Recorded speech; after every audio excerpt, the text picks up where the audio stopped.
gusta reencontrarlos en este día, en este momento. Estamos queriendo iniciar el tema 10, denominado el Decálogo, y que en esta zona de Occidente lo conocemos fundamentalmente con relación a lo que se llaman los 10 mandamientos. Sin embargo, como ya habrán visto y en distintos momentos lo hemos mencionado, estos estudios que son de la antropología gnóstica buscan abordar los temas de una manera universal, integrando todas las culturas. Y también en esta ocasión tenemos que decir que esto que nosotros lo conocemos como los 10 mandamientos, no son propiedad, podríamos decir así, propiedad original del cristianismo, porque los mismos contenidos de los 10 mandamientos en realidad están en todos los libros sagrados. En algunos más exactamente, en otros lados con algunas pequeñas variantes, pero en esencia los postulados son iguales en todas las grandes culturas, digamos así. No me estoy refiriendo a postulados estrictamente eclesiásticos, religiosos, sino que están como postulados de una conducta y, digamos, normas hasta de convivencia en todas las culturas del mundo. Y llama mucho la atención, en gran medida, la inmensa similitud que tiene lo que nosotros conocemos como los 10 mandamientos con el libro sagrado de los muertos de los egipcios, que sin duda también está íntimamente relacionada a esa cultura con las enseñanzas, llamémosle así, de la cultura hebrea, porque ustedes sabrán que, bueno, hubo lo que se llama el tiempo del cautiverio del pueblo hebreo, donde estuvieron subordinados a los egipcios, y entonces hubo una fusión de culturas que dieron origen, por ejemplo, a lo que se llama el Tarot y la Cábala, donde se integran los conocimientos del tarot, que es con imágenes, se integran con, digamos, con los conocimientos de la numerología hebrea, y bueno, de esa fusión sale una herramienta llamada Tarot y Cábala, que como tantas otras, tantos otros aspectos en nuestro mundo, en nuestra vida actual, o digamos, debido a la condición de nosotros como humanidad, le damos un uso bastante profano, bastante como vulgar.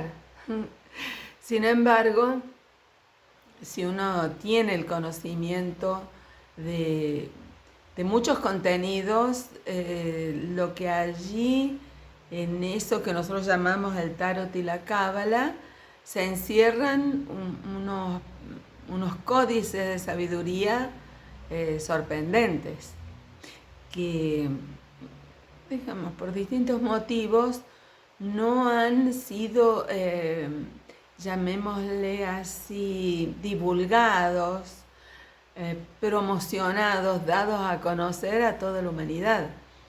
Pero sin embargo, esos conocimientos están, y en algún momento los vamos a tratar de abordar.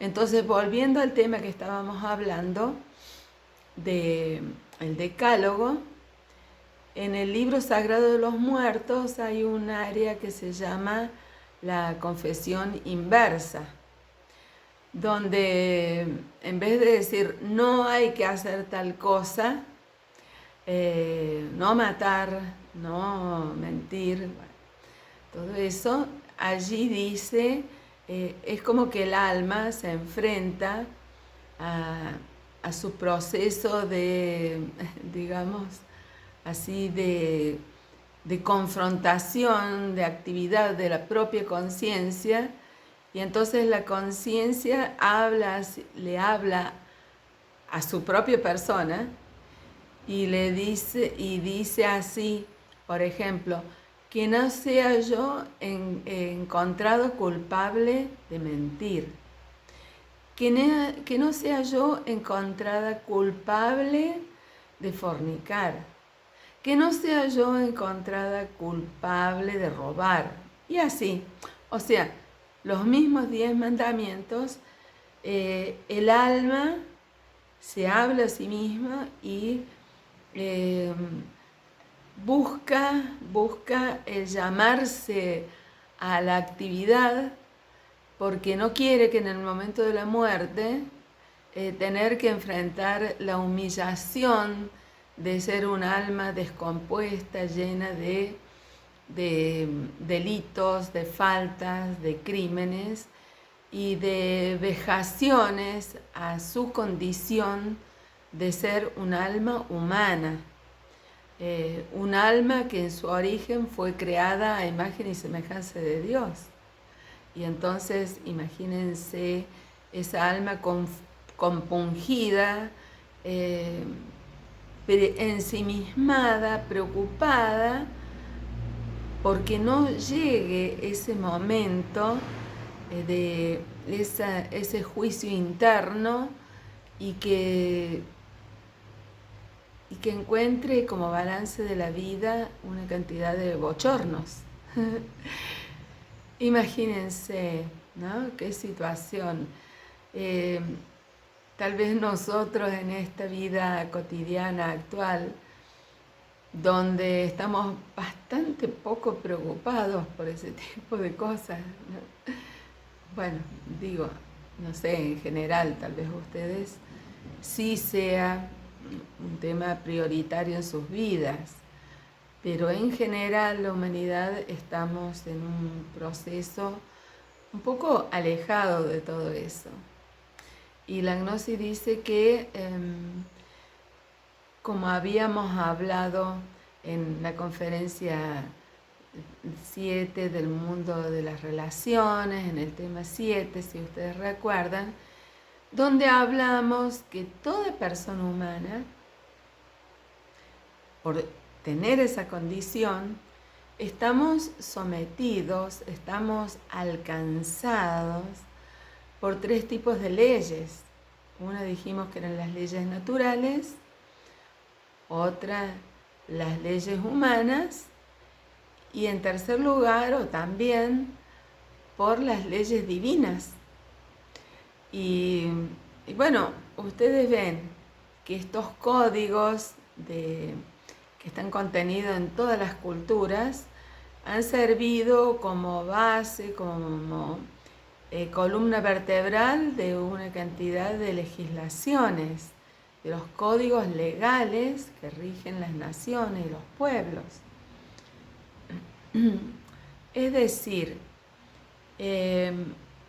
esto no es algo que se circunscribe a un ámbito religioso, sino que, vuelvo a decir, es como una columna vertebral que, así como sostiene esta estructura, este cuerpo físico, orgánico, biológico, antropomórfico, que llamamos hombre, también este decálogo de normas son la columna vertebral de códigos de moral, de códigos legales, de códigos,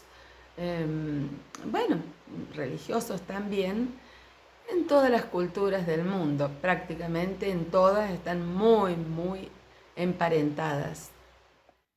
Y para mostrar una cierta correlación entre lo que son los 10 mandamientos, por ejemplo, con, digamos, con la numerología hebrea, por ejemplo, vamos a aprovechar la imagen del árbol de la vida, también llamado árbol sefirótico, donde ustedes ven que la palabra árbol de la vida, digamos, es algo introducido a partir del, muy, digamos, para nosotros, nos llega a través de las enseñanzas del Cristo. Y para los hebreos, bueno, la numerología, como digo, es algo del conocimiento antiquísimo de ellos. Por eso vamos a aprovechar un gráfico que vimos en la conferencia 5, que nos sirve en este momento para hacer una concatenación entre cómo las distintas culturas hablan de lo mismo. Exactamente. O sea, contienen las mismas enseñanzas para la humanidad. Porque deberíamos, o por lo menos les propongo, que analicemos como que los 10 mandamientos, llamémosle así, no son órdenes, ¿cierto? No son órdenes. Por lo menos dentro de la gnosis, son claves. O sea, son postulados que van dándonos, así como en una ruta uno tiene esos postes indicadores para saber bien por dónde es nuestro camino, estos 10 mandamientos, el decálogo, también son como postes indicadores o peldaños, claves, que contienen las claves para nosotros transitar el camino de la religión. Y no he entendido la religión como un credo de una determinada institución. Estamos hablando de la religión como las claves para religarnos, reintegrarnos con nuestro propio ser, con nuestro verdadero y real ser, nuestro Dios íntimo, que está en secreto dentro de nosotros, porque no es secreto porque ni nosotros nos damos cuenta de que tenemos un real ser, que eso que llamamos Dios, en realidad nuestra conexión con el Padre nuestro, el Padre de todos, es a través del Padre que está en secreto, que es el Padre mío, es mi verdadero y real ser. Y si yo no me integro, esta persona no se conecta, no está guiada, no está integrada con su propio ser, ¿cómo podría ligarse e integrarse con el Padre nuestro? Y con el eterno Padre cósmico común, el Padre de todo lo que existe, desde el átomo hasta la galaxia más grande, son expresiones del mismo eterno Padre cósmico común, pero que en nosotros tenemos la gracia de ser un rayo de ese sol universal, llamémosle así, y en este fragor entre lo divino y humano que se debate dentro de nosotros, lo que la persona hace define. Porque el ser es perfecto, es omnipresente, omnisciente, omniconsciente, todos los omnis que nosotros querramos. Es Dios. Pero si aquí, en este mundo, nuestra chispa divinal, nuestro ser, nuestro Dios interno no se hace obedecer, o sea, si la persona no obedece al Padre, no le escucha, no está receptivo para obedecerle, para cumplir la misión que tenemos acá, es Dios, pero allá en el mundo del espíritu, porque acá su persona hace cualquier, hasta barbaridades. Entonces, por eso el trabajo gnóstico lo que busca es la autorrealización íntima de nuestro ser. O sea, como dice el Padre nuestro, venga a nosotros tu reino, para que se haga su voluntad así en la tierra como en el cielo. Pero para eso la persona tiene que estar preparada, receptiva y en condiciones de sostener esa conexión con el Padre. Y para lograr eso es fundamental comprender estas 10 claves, comprenderlas.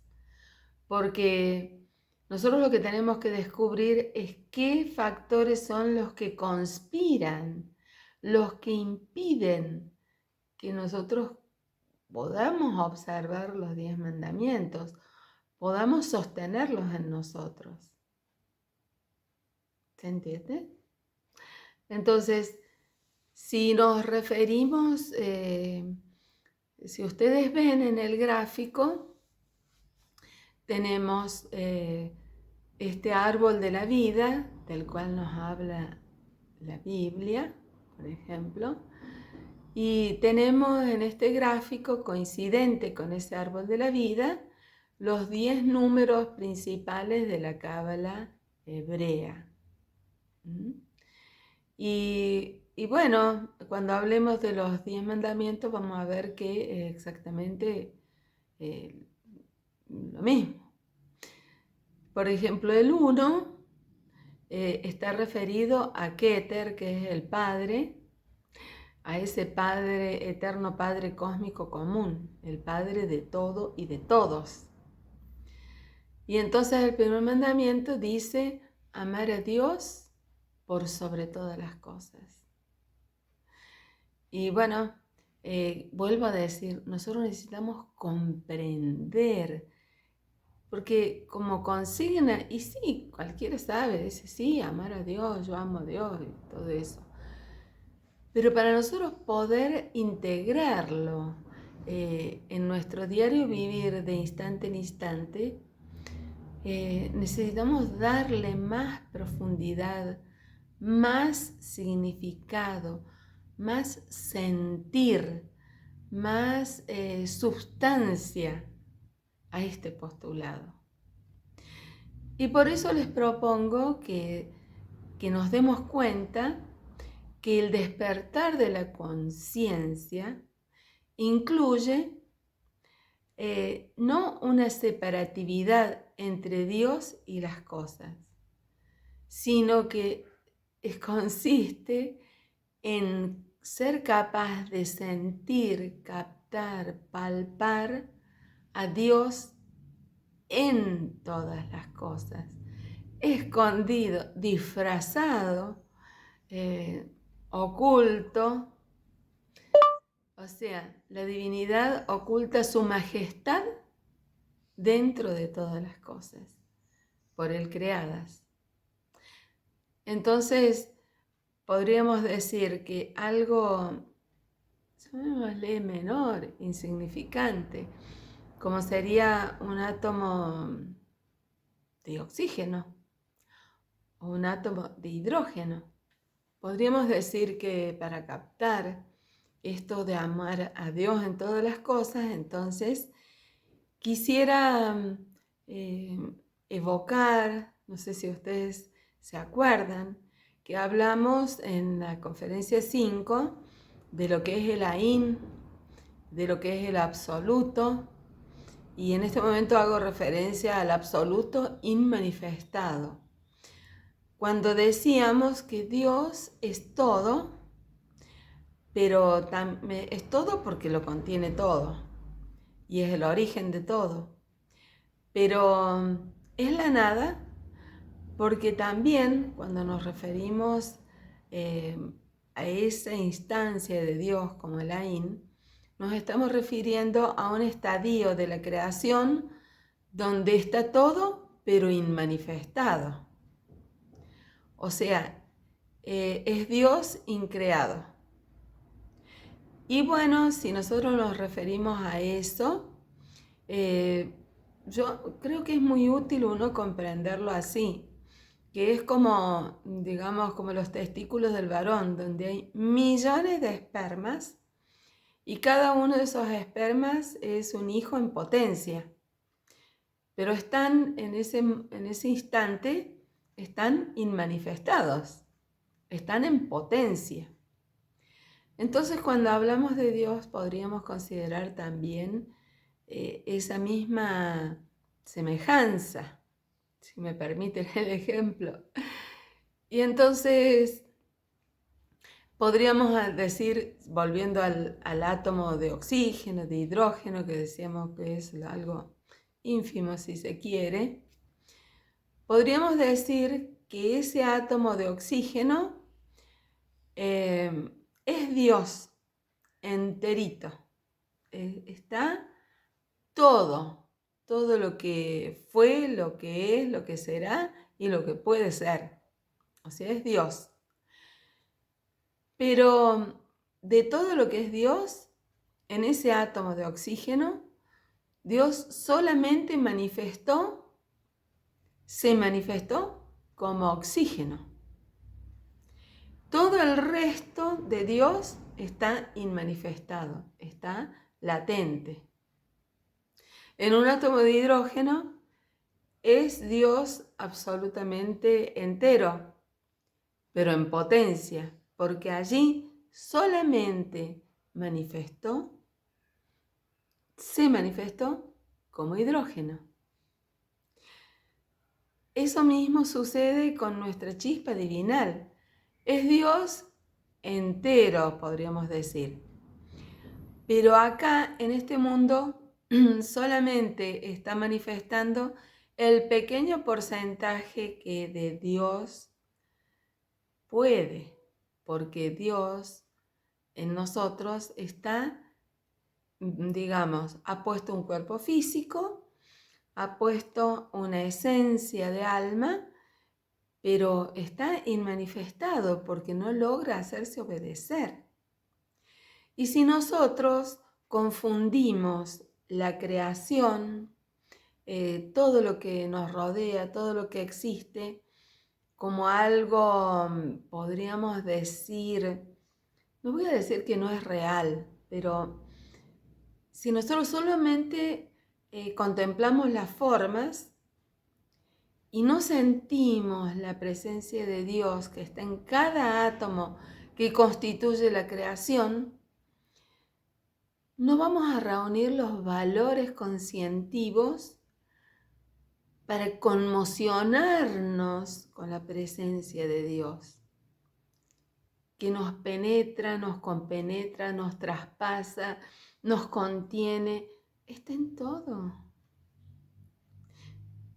Y necesitamos despertar para sentirlo, porque a veces puede que nos maravillemos con la naturaleza, con las criaturas vivas, pero en realidad no hay nada, no existe nada que no sea Dios y que nada, ni un solo átomo, que no sea Dios con una humildad extrema, donde solo manifiesta algo infinitesimalmente pequeño de lo que es. Y toda esta creación tiene un objetivo. Pero primero yo tengo que sentir lo real, sentir la presencia de Dios, y así es como voy a poder cumplir el primer mandamiento de amarlo. Porque si en mi corazón está un pedernal que no siente ni reconoce a Dios en todas las cosas, lejos estamos de poder amarlo. Si nosotros no percibimos la presencia de Dios en todo en el mundo mineral, en el mundo vegetal, en el mundo animal y en el mundo humano, si no percibimos que nuestros semejantes son Dios en potencia también y que estamos todos debatiéndonos en un proceso feroz a causa de nuestro estado tan incipiente de conciencia. No podemos amar a Dios, no podemos amar a nuestros semejantes, no podemos respetar la naturaleza, porque no lo sentimos. Porque no sentimos a Dios en el trasfondo de todas las formas. O sea, para amar a Dios hay que despertar. Y bueno, a eso se refiere el número 1 de la Cábala. Imagínense. Y si ustedes recuerdan, cuando nosotros vimos en la conferencia 5, cuando nos referimos al número 1, dijimos que todo ese árbol de la vida está alojado, digamos así. Tiene puntos desde los cuales son como los epicentros. Vieron que un terremoto tiene un epicentro de donde parte su efecto, ¿sí?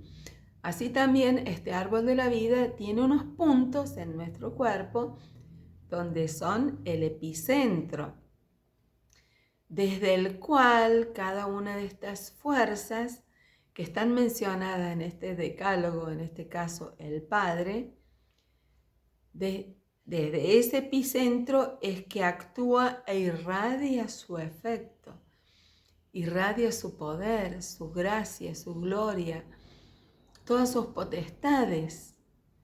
Y vuelvo a decir que en nosotros están latentes, pero pueden ser puestas en actividad. Y eso es lo que estamos buscando.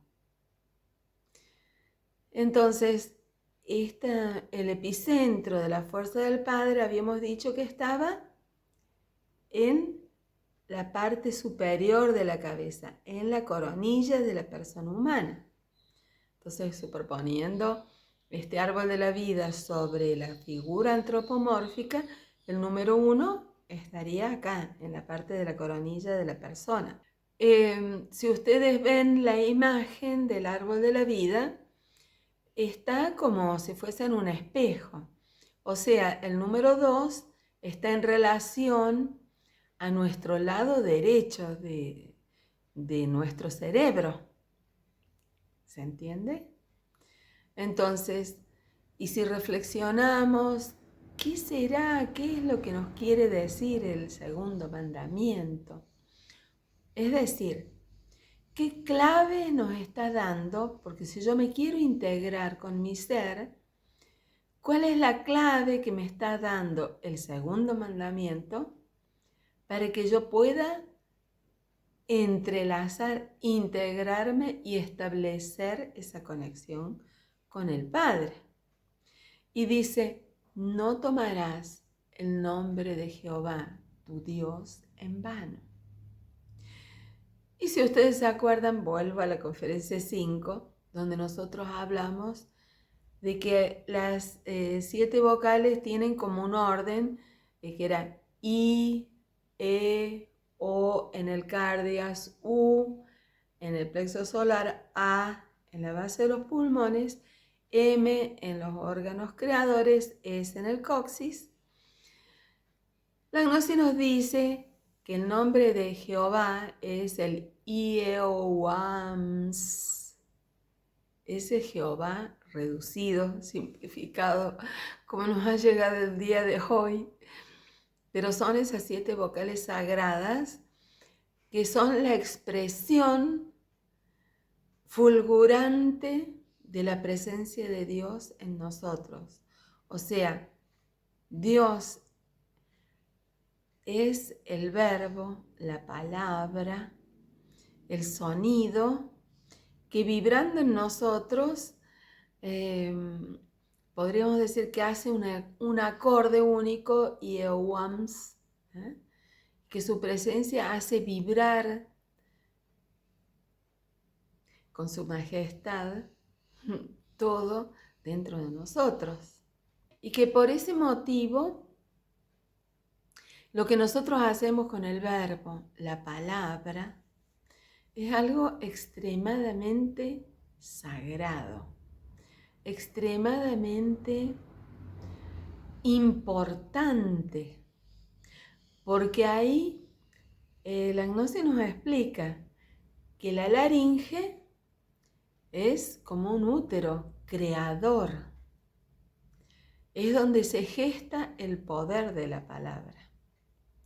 Y por eso, ustedes vieron esa parte que nos llega, en el principio era el verbo, y el verbo era con Dios, y el verbo era Dios. Dicho así en una forma muy sencilla, muy simple. Entonces, el poder creador de Dios Padre está en la laringe, y si yo me quiero integrar con el Padre, y para que el Padre pueda habitar en este cuerpo que es de Él, tiene que encontrar una laringe que sea un útero acorde a la magnanimidad del Padre. ¿Se entiende? Entonces el verbo, la palabra, no puede ser tomada en vano para expresar nada vulgar, nada grotesco. No puede estar cargado de violencia, de odio, de rencor. Y más aún, dijimos que desde el átomo de oxígeno, hidrógeno, hasta todas las cosas, son Dios mismo. Y entonces, si con mi palabra me diese cuenta que todo lo que existe, así como la presencia de Dios tiene un sonido, una vibración que dijimos que es Jehová, o sea, Yehuams, como nombre, como sonido, podríamos decir el sonido de Dios en nosotros. Así, todo lo que existe, todo lo que ha sido creado por Dios, podríamos decir también tiene su nombre, tiene su frecuencia vibratoria, su onda sonora que lo identifica. Y no hay nada de lo creado que haya sido creado en vano. Es decir, por eso estamos diciendo que no puede ser tomado el nombre de Jehová, o sea, el sonido de Dios en nosotros en vano. Y tampoco puede ser profanado a través de nuestro verbo, insultando, agrediendo, mancillando a nada ni a nadie de todo lo creado. ¿Por qué? Porque el 2, el número 2, el sefirote 2, el lado derecho de nuestro cerebro está relacionado con Chokmah, o sea, el Hijo. El 1 es el Padre, el 2 es el Hijo. Y es el Hijo el que viene y se sumerge en la creación como enviado del Padre. Por eso, en realidad, quien vive y palpita en cada átomo y en todo lo que existe, es el Hijo. Es el que viene a sacrificarse en nombre del Padre, por mandato del Padre. Es esa fuerza divinal que se sacrifica y está en todo lo creado y que tiene, en cada una de sus expresiones, tiene un nombre. Llámese átomo, llámese perro, llámese Nélida. Todas esas son expresiones del Hijo, el Cristo, el que viene a hacer una obra en nombre del Padre. Por lo tanto es sagrado y no debe jamás ser mancillado, porque nadie puede llegar al Padre sino a través del Hijo, ¿verdad? Y si mancillamos al Hijo, ¿cómo vamos a llegar al Padre? Y cuanto más si lo mancillamos con la palabra. Y bueno, entonces el número 3 está relacionado con el hemisferio izquierdo de nuestro cerebro y tiene relación con la tercera fuerza de la creación, que es el Espíritu Santo. Dijimos Padre, Hijo y Espíritu Santo. O Santo Conciliar también, ¿recuerdan? Habíamos dicho que el Padre es el sonido. Perdonen, pero estoy con un poquito mal de la garganta, así que estoy con un caramelo. El Padre es el sonido, el Hijo es la luz, el Espíritu Santo es el calor, el Padre es el santo afirmar, el Hijo el santo negar y el Espíritu Santo el santo conciliar. Y lógicamente, como santo conciliar dice, santificar las fiestas. Y bueno, ustedes perdónenme, pero eso de que ese día que nosotros celebramos una fiesta y que bueno, que le hacemos la reverencia porque es un día sagrado y bueno, y sí, tendrá su valor, pero es medio poco, ¿no les parece? Es medio poco eso, ¿m? Para referirnos a semejante fuerza del Sacratísimo Espíritu Santo que tiene su epicentro en el hemisferio izquierdo y que concilia la persona con Dios. Imagínense semejante enlace. Entonces yo les voy a proponer que en este momento, si nosotros nos queremos referir a santificar las fiestas, primero les quiero consultar, les invito a que reflexionemos qué significará santificar, o mejor diríamos, qué significa ser santo o lo santo.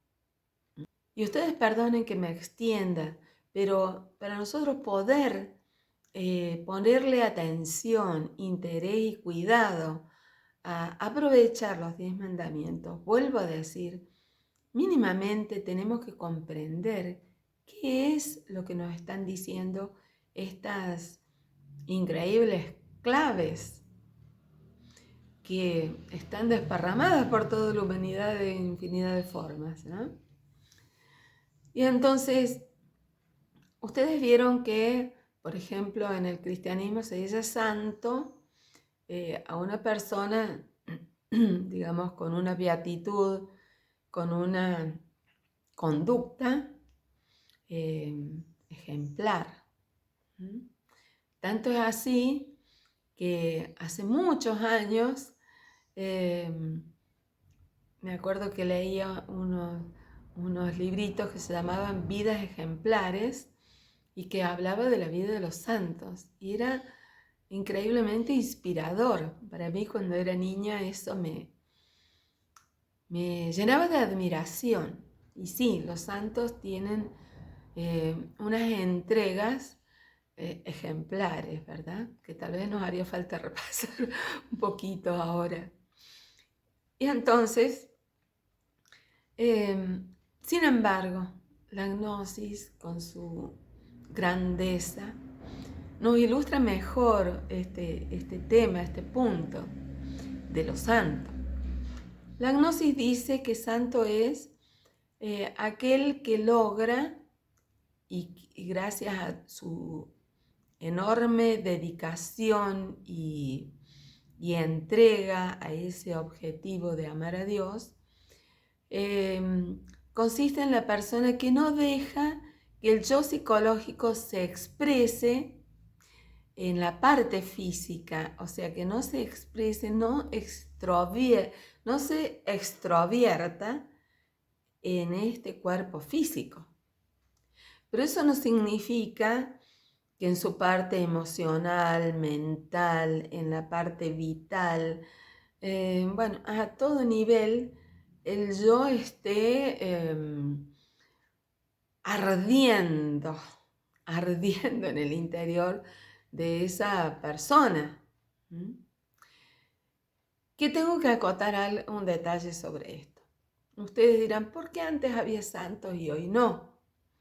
Al menos, por lo menos, no es algo así notable, evidente. Ustedes saben que antiguamente nuestro sistema solar ha ido transitando por otras regiones del cosmos y hay distintas regiones que las hemos denominado de acuerdo a los signos zodiacales. Y antes de estar transitando bajo el área de influencia de la constelación de Acuario, hemos estado bajo el área de influencia de la constelación de Piscis, cuya característica, representado por Neptuno, el dios de las aguas, de las profundidades del mar, justamente en la era de Piscis era una era donde todo estaba muy sumergido, casi diría muy escondido. También nuestros yoes. Por eso, por ejemplo, yo me acuerdo de mi bisabuela que claro, ellos vivían orando, vivían tan integrados con la vida, digamos, religiosa. Entonces, si vamos a suponer que estaba cocinando y se le cruzaba por la mente una cochinada a mi vieja abuela, lo que decían en el acto, ¡Ave María Purísima! Y se persignaban y se espantaban de esa tentación del demonio que se les había cruzado por la cabeza, por ejemplo, ¿cierto? Habían sentido, habían pensado, ¿verdad? Aunque sean las películas, tal vez han visto eso. Porque claro, en esa época el yo no era tan explícito. Pero al acercarnos y entrarnos de pleno en la era de Acuario, ya todos los yoes pululan, parecen un volcán. Ahí no hay nada escondido, ni la pelusa de los bolsillos no queda escondida. Todo se da vuelta. Es inocultable porque la fuerza de Acuario ha sacado toda la cloaca de nuestra psiquis y la ha puesto aquí, a la luz pública. Entonces no es que nosotros seamos realmente auténticos ahora, es que son fuerzas cósmicas que hacen que la psiquis esté de vómitos. Y por eso la gnosis sale a la luz pública en esta época, porque si queremos conocernos, basta nosotros hacer el observador observado, porque si manteniéndonos en recuerdo de sí queremos vernos, la luz del Padre nos va a permitir ver, comprender y captar todos los rincones que nosotros estemos dispuestos y preparados para afrontar, porque hay cosas fuertes en nuestra psiquis. Entonces, como decíamos, algo santo significa, y se refiere, al menos en lo que les estamos planteando a ustedes, en que la persona no se puede conciliar con su parte divinal, con la parte más elevada del ser, que son el Padre, el Hijo y el Espíritu Santo, si le seguimos prestando, entregando, regalando el cuerpo físico para que al yo psicológico, para que ingrese en los centros, vampirice la vida, que es la que nuestro Padre le ha otorgado este cuerpo físico para hacer un trabajo, una obra, una misión, digamos, así. Entonces, santificar es, en primer lugar, ponerse serio en un trabajo de que el yo psicológico no vampirice este cuerpo físico así, a mansalva, o sea, tener ese propósito sagrado. Santificar las fiestas. Si ustedes alguna vez han escuchado, la palabra fiesta viene de festas, que significa, entre otras cosas, reunión, una dichosa reunión. En este caso, etimológicamente, viene de algo mucho más profundo. La palabra festas viene en su origen de la letra fi, que representa al hijo. En este caso sería, el hijo está. Esa es la fiesta, que el hijo está. De la palabra fi viene la palabra filio, filial. Entonces, santificar las fiestas es para que el Hijo de Dios esté en nosotros, tenemos que ser santos. Y vuelvo a decir, todos nosotros tenemos el deber y la obligación de trabajar para tener una vida de santo. O sea, no permitir que el agregado psicológico entre a mansalva en los centros y vampirice las energías sagradas que nuestro ser, nuestro Dios interno ha depositado en este cuerpo físico, para hacer la obra de Él, la autorrealización íntima del ser. Para eso están esas energías. O sea, el Padre ha puesto a esta persona humana acá para que Dios venga a la tierra. Y para eso nosotros tenemos que santificar las fiestas. Porque si no, este cuerpo es un bacanal de pasiones, debilidades, miserias. Bueno, todo lo que ya conocemos, ¿sí? Entonces, ustedes ven que esta escalerita va viniendo del Padre, del Hijo, del Espíritu Santo, y llegamos al número 4, que dice honrar al Padre y a la Madre. Y bueno, obviamente que tenemos que tener una honra por nuestros padres, los que han hecho este cuerpo físico, los que nos han amamantado, los que nos han criado, los que nos han cuidado. Obviamente, básico eso, ¿cierto? Esa honra para nuestros padres del mundo físico, y cuanto más para nuestro Padre. Ya en este caso no me estoy refiriendo al número 1, al eterno Padre cósmico común, al Padre nuestro de todos. Me estoy refiriendo a mi Padre interno, a ese rayo individual particular que tiene como expresión este árbol de la vida y que tiene como representante en este mundo físico a la esencia de alma, a esa chispa divinal que es, podríamos decir, el embajador de nuestro Padre acá. Pero cada uno de nosotros, lo verdadero de nosotros, es nuestro ser individual particular, que en realidad es Padre-Madre, ¿sí?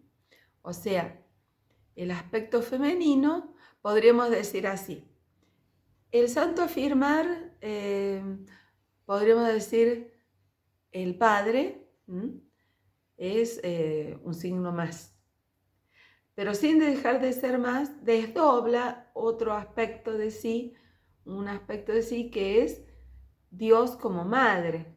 Entonces, el signo más sigue siendo, pero surge un desdoblamiento del Padre, que es la madre como fuerza generatriz, donde se gesta todo. Entonces, la fuerza del Padre es la fuerza creatriz y la fuerza de la madre como receptiva es la generatriz, es la que gesta. Pero ambos aspectos son Dios Padre, son nuestro Padre, son nuestro íntimo, son nuestro verdadero y real ser interno. Y ese aspecto de la madre es el que, ay, bueno, como madre, nos acompaña en todo este peregrinar que nosotros venimos teniendo, nosotros la humanidad y cada uno con su divina madre, acompañándonos, esperando, como habíamos dicho en la conferencia 2, ese momento en que nosotros querramos escucharla. Este momento en que nosotros estemos dispuestos a buscar integrarnos con el Padre, pero tomarnos de la madre, de ese aspecto femenino de nuestro propio ser que ha venido hasta acá para aconsejarnos, para alentarnos, pero a su vez para darnos ese poder transformador formidable que es la comprensión. Esa es la mayor ayuda que puede darnos nuestra madre, para que nosotros captemos, porque si no comprendemos, no abarcamos en toda la extensión y la profundidad que tienen las cosas, nosotros vamos a seguir con esa dinámica de Piscis, de los dogmas, las creencias ciegas, pero eso no nos alcanza para sentir la grandeza de la presencia de Dios, para nosotros, digamos, recibir la inteligencia del Padre, para recibir la luz del Hijo, el Cristo, para recibir ese poder de regeneración que nos da el Espíritu Santo. Para todo eso nosotros necesitamos comprender todo, porque lo comprendo y lo siento. Lo comprendo y lo siento. Entonces a partir de ahí lo realizo con una profundidad que proviene del despertar. Porque la comprensión son grados y grados y grados de despertar que nos permiten captar las cosas y que nos permiten que toda la sabiduría del Padre vuelva a estar presente, porque es a partir de la comprensión que en ese recuerdo de sí el Padre, con su grandeza, con su sabiduría, comienza a inundar esta vida, comienza a que la luz del Hijo alumbre y que sea el Padre el que ve a través de nuestros ojos, que sea el Padre el que siente a través de nuestro tacto, que sea el Padre el que escucha a través de nuestros oídos, que sea el Padre el que hable a través de nuestro verbo. ¿Se entiende? Entonces, para honrar al Padre y a la Madre, necesito estar claro que solo en el recuerdo de sí y a través de todas las disciplinas es que voy a poder tener esos grados de comprensión, de despertar de la conciencia, que sean la verdadera honra de mi padre y de mi madre. Porque aquí hay una persona que se está preparando para que la grandeza del íntimo se exprese. O sea, la grandeza de nuestro ser no tiene nada que ver con la persona. No es de la persona. La persona lo único que debe hacer es convertirse en un cáliz para que el íntimo ocupe el lugar, tome el timón de este barco y lo conduzca. O sea, eso es honrar al padre y a la madre. Y bueno, entonces Honrar al padre y a la madre tiene que ver con el número 4 de la cábala hebrea, también llamada la Sefira de Chesed, nuestro íntimo. Ah, qué maravilla. Y bueno, imagínense si nosotros vamos captando qué es esto de honrar al padre y a la madre, vamos a estar más aptos para también interpretar más a cabalidad, con más profundidad, de qué es esto de no matar, obviamente. Creo que cualquiera se da cuenta, no vamos a andar matando gente, acribillando animales, o sea, matando la vida. O sea, es obvio, es claro eso, ¿cierto? Pero necesitamos darle más profundidad, porque hay mucho más en esto. Y ustedes saben que la Sefira 5, llamada Geburah, se refiere a nuestra alma conciencia. Y así como Chesed está en relación a nuestro hombro derecho, Geburah está en relación a nuestro hombro izquierdo. Y allí es el epicentro de esta fuerza extraordinaria de nuestra alma conciencia, alma divina, o también llamada Buddhi. Pero como gema preciosa del árbol de la vida, se llama Geburah. Y esta alma conciencia, wow, imagínense, es el sumum de la conciencia. Es la conciencia primigenia del ser, porque es también nuestro ser como conciencia derivado. Es la conciencia de nuestro íntimo. Y pregunto, ¿qué será que hicimos nosotros con la conciencia? ¿Será que estamos claros qué hicimos con la conciencia? ¿No es esa conciencia la que ha muerto y está como sepultada dentro de cada uno de los yoes, de cada uno de los agregados psicológicos, de cada una de esa legión inmensa de agregados psíquicos que tenemos? ¿No es allí donde está crucificada cada una de esas partecitas de nuestra conciencia? Y bueno, tal vez en Semana Santa se nos caen las lágrimas de qué se ha hecho con el Cristo y qué crueldad. Bueno, y la gnosis dice que los que crucificamos al Cristo es cada uno de nosotros. Porque el alma conciencia no es más que la conciencia de nuestro ser íntimo. Pero lo que ha venido a estos mundos de la existencia, en lo profundo, es el Cristo. Y en este caso es nuestro Cristo íntimo, como emanación del Padre. No sé si me explico.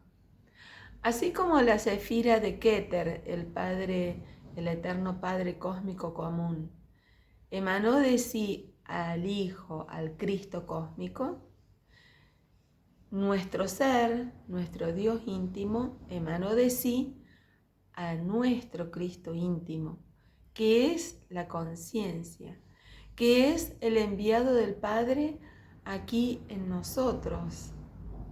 En este universo, nuestro Padre mandó a su Hijo, el Cristo íntimo, hecho conciencia, y está allí crucificado en cada agregado psíquico. Y es nuestra responsabilidad no matarlo más. Necesitamos sacarlo de la cruz, porque nuestro Cristo íntimo necesita resucitar. y de nosotros depende. Y ustedes, bueno,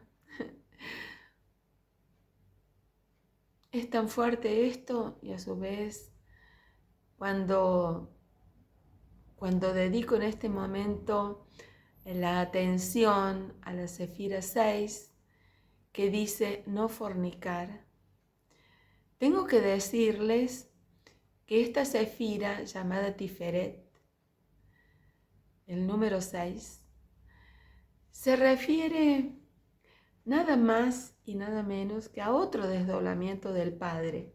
O sea, el alma conciencia desdobla un aspecto de sí que es el alma humana.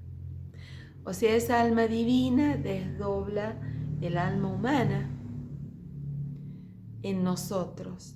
Y esa alma humana es la que ejerce la voluntad. Por eso, de nosotros depende, porque somos nosotros los que tenemos que esgrimir el cetro de la voluntad para que todo lo divino que está por encima del 6 pueda venir aquí en la tierra. Si no lo hacemos, si no hay voluntad de obedecer al Padre, seguimos en esta debacle de precipitarnos, de desintegrarnos en todo tipo, digamos así, de descomposición, de degradación de lo humano. Y para que nosotros tengamos voluntad, tenemos que tener toda esa energía divinal que el Padre ha puesto en los 7 centros de la máquina humana. En el intelectual superior, que nos da la inspiración, en el intelectual inferior, que nos da la capacidad del pensamiento, de la imaginación, la posibilidad de elaborar el pensamiento.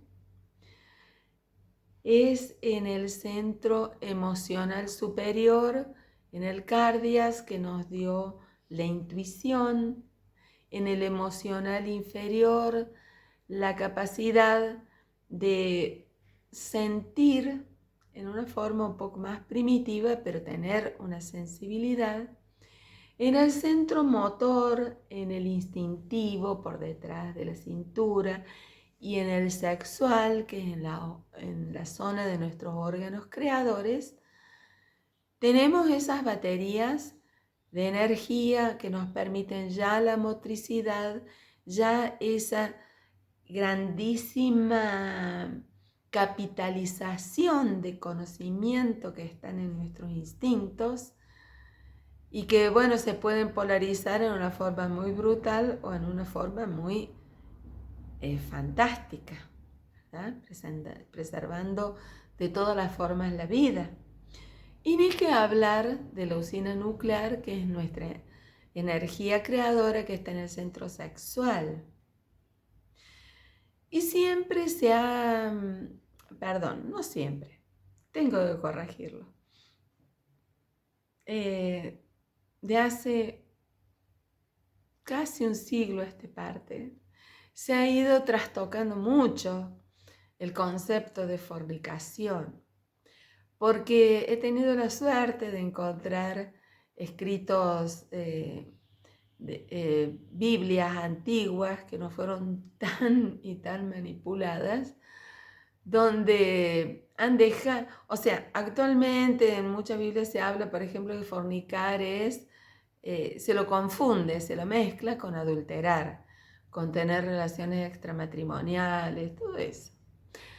Pero en realidad en los libros sagrados más antiguos está más fidedigno, donde habla de los lechos inmundos, lechos inmundos y que son inmundos de la noche al día, y bueno, hay muchos textos tan interesantes donde hablan del lecho nupcial. Imagínense, algo que uno dice, bueno, es algo tan sagrado, el matrimonio no como una ceremonia hecha en un lugar, sino el matrimonio como la unión de dos criaturas, un varón y una mujer que se aman, que es la suprema expresión del amor divino en nosotros, que es el amor matrimonial, que es donde se gesta la vida de las criaturas humanas, que estamos en la pirámide de la existencia, en la pirámide de la máxima expresión de la vida, de todo esto que Dios ha creado. Y uno dice, wow, y el lecho donde se gesta lo más sagrado que hay, la máxima creación que es el humano, está inmundo. ¿Y qué es esto? No sé si ustedes tendrán curiosidad de preguntarse. Pues la gnosis explica que existe una sexualidad animal, fundamentalmente tendiente a la reproducción, y existe una sexualidad humana. Y que al nosotros crear el yo psicológico, caímos en un estado degenerativo que después de habernos establecido en el rango humano, hemos hecho una caída hacia atrás, hacia la condición bien animal. Animal razonativo, sí, pero animal. Y que existe una sexualidad humana donde no es necesario, o sea, si no va a haber un objetivo reproductivo, nuestro organismo tiene circuitos para retroalimentarse de toda esa usina nuclear de energía que está en nuestras gónadas sexuales. Entonces, en resumidas cuentas, el no fornicar se está refiriendo no profanar, no dar de comer a toda esa andanada de entidades diabólicas de los agregados psíquicos que nos vampirizan las energías sexuales, las energías instintivas, las energías de las emociones, del intelecto,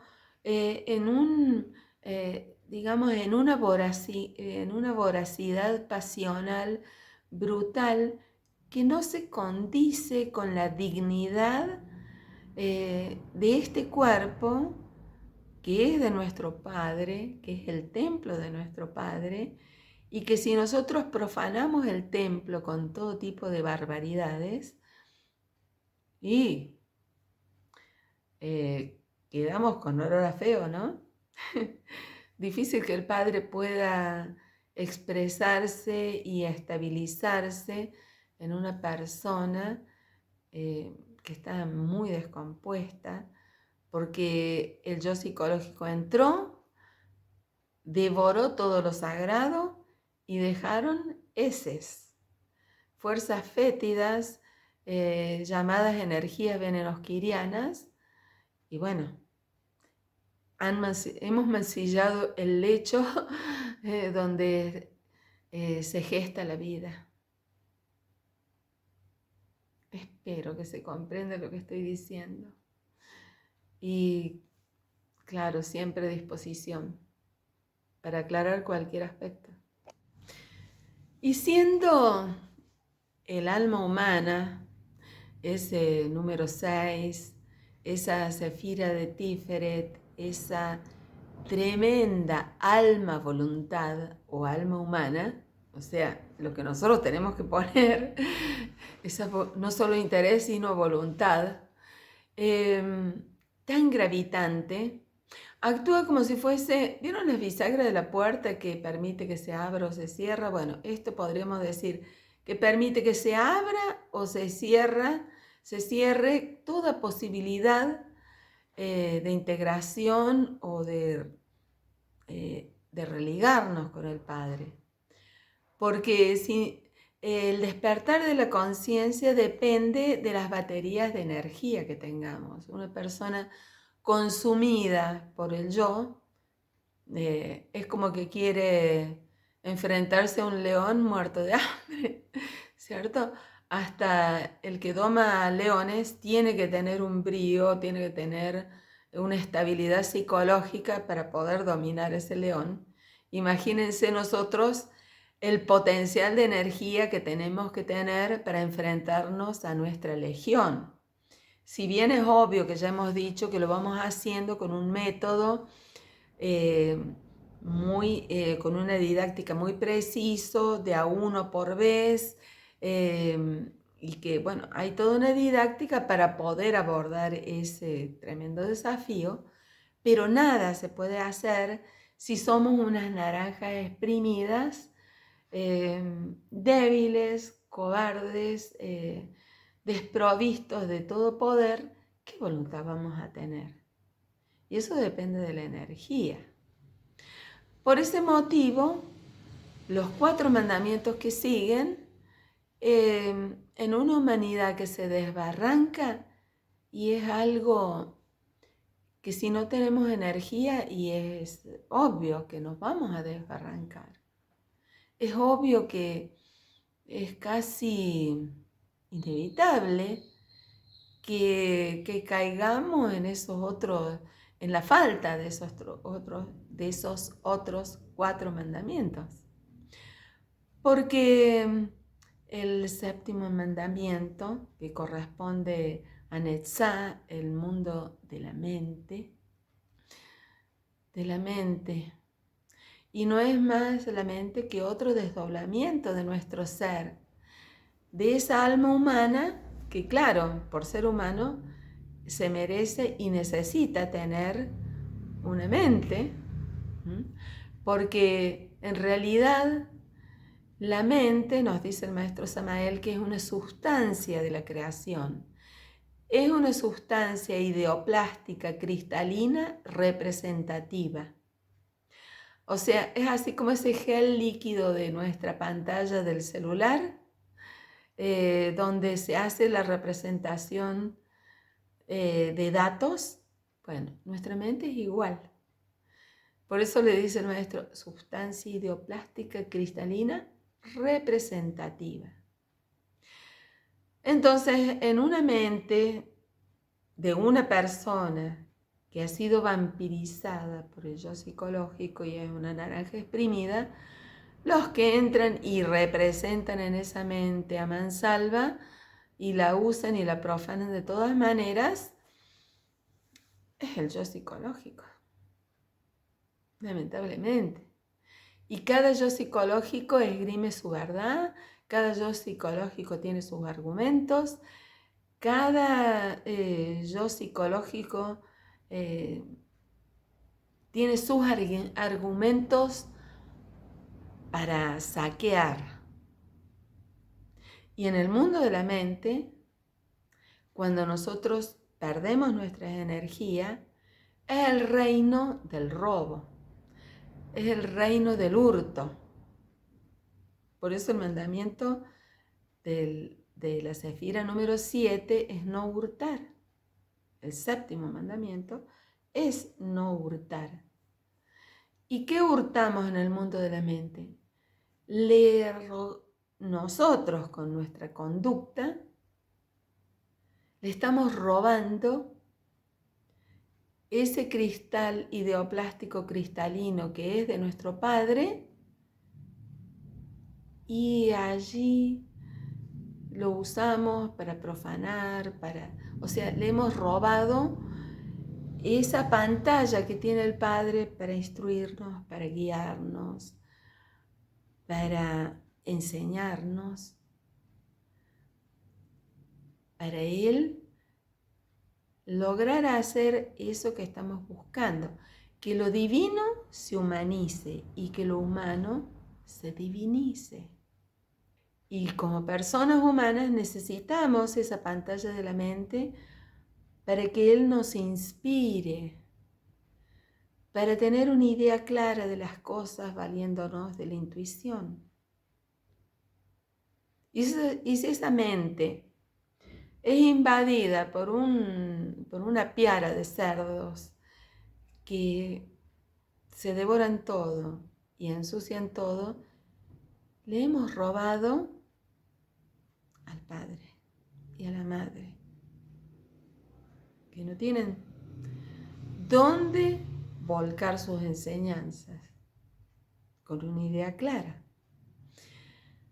Y lógicamente si vamos en ese descarrilarnos, el mundo de las emociones también es arrasado, que es la Sefira número 8, el octavo mandamiento, que dice no levantar falsos testimonios ni mentir. Pero teniendo una mente descompuesta, ese nuevo desdoblamiento que es el mundo de las emociones, en esa confusión soberana, en que alguien que es vampirizado y no tiene luz, no tiene discernimiento, no tiene comprensión, no tiene energía, no tiene voluntad, lógicamente que en esa confusión, obviamente que vemos todo distorsionado, vemos todo confundido. Y vamos a levantar testimonio contra nuestro prójimo, vamos a levantar falsos testimonios hasta de Dios. Y lógicamente vamos a mentir porque no tenemos luz. Porque todas las baterías de luz, poder y fuerza que nos ha dado el Padre, las mancillamos con la fornicación. Y entonces, estando en ese estado, digamos, de avanzada confusión a nivel de la mente, a nivel emocional, ya en el mundo vital, donde que tiene su epicentro en nuestras gónadas sexuales, donde está el sumum de la vitalidad, el epicentro de la vitalidad de nuestro organismo, bueno, es el acabose. O sea, ¿qué pasa? Somos cada vez personas más y más, una humanidad cada vez más y más débiles, con unas flaquezas que caemos en cualquier pasión, que hemos perdido el honor. Y obvio, si perdemos las energías sagradas que nos hacen personas vigorosas, porque la palabra, por ejemplo, virtud, virilidad, tiene el mismo origen de un poder, de una vitalidad, de una energía creadora capaz de sostener con nobleza a una persona aún en las peores circunstancias. Pero una naranja exprimida pierde sus virtudes, pierde su vitalidad, pierde a veces hasta las ganas de vivir.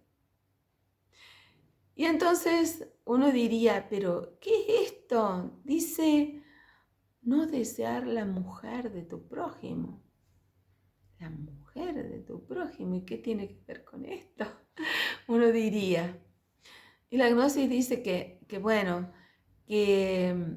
en los 10 mandamientos, siempre que habla de mujer o de madre, está hablando en gran medida de la naturaleza. Y la mujer y Dios Madre como expresiones sublimes también de esa naturaleza. Y entonces, miren, yo me acuerdo de una etapa en que hice muchas prácticas de meditación tratando de comprender este grandioso mandamiento, porque lo tengo claro que si uno no comprende no puede observar algo que no lo capta siquiera. Y en ese largo transitar buscando respuestas, he comprobado algo que el maestro Samael nos dice, que nuestro Padre nos instruye de infinidad de maneras.